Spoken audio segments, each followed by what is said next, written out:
Hey, just a quick note at the top. I'm going to be off tomorrow for my birthday, so you will not get a podcast from me until Thursday of this week. Then we'll be back to regular programming next Monday.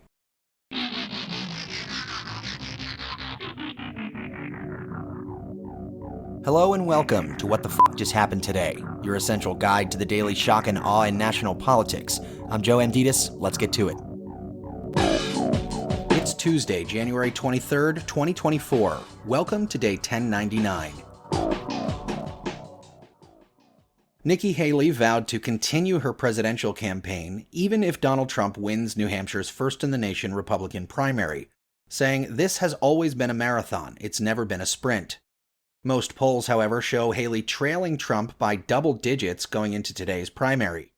Voting is scheduled to close statewide at 8 p.m. Eastern Time, and New Hampshire is the second state on the Republican electoral calendar after the Iowa caucuses, which Trump won last week.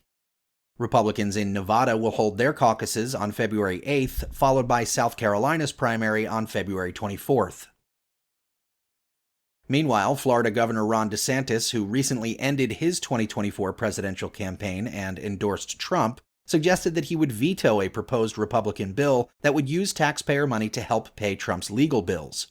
The proposed bill would have allowed the state to create the Freedom Fighters Fund, which could then give Trump up to $5 million in taxpayer money for legal fees incurred from his ongoing court cases. The proposed new fund would come from the state's public campaign matching funds program and would later be replenished from voluntary donations via driver's license registrations. DeSantis, however, says he does not support the measure. Moving on, a federal appeals court rejected Trump's request to lift a gag order restricting his ability to criticize witnesses in his criminal case for attempting to overturn the 2020 election. A unanimous three-judge panel wrote the court had a duty to act proactively to prevent the creation of an atmosphere of fear or intimidation aimed at preventing trial participants and staff from performing their functions within the trial process.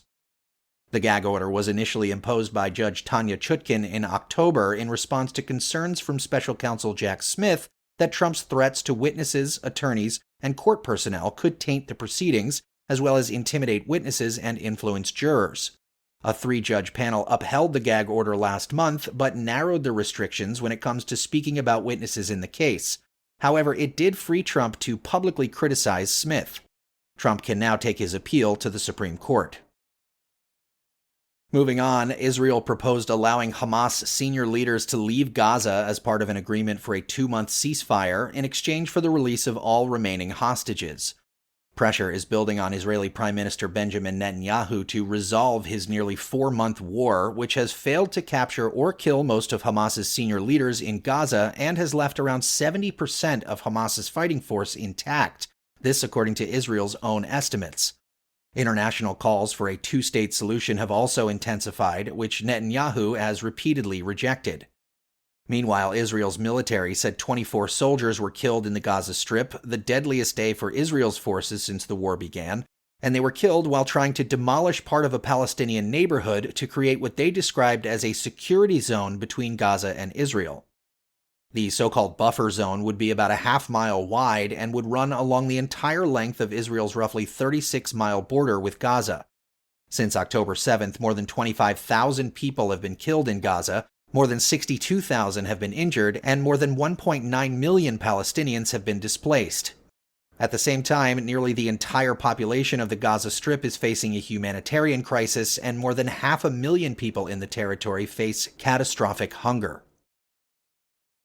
And finally, the Bulletin of the atomic scientists set their Doomsday Clock at 90 seconds to midnight, citing global instability driven by Russia's war in Ukraine, Israel's war on Gaza, and the proliferation of nuclear weapons, artificial intelligence, state-sponsored disinformation, and the worsening climate crisis. The time on the symbolic clock is the same as last year. That's all for now. You can find the links and sources for all of these stories on the main website. And as always, visit whatthefjusthappenedtoday.com for the latest news and headlines. Until next time, I'm Joe Amditis.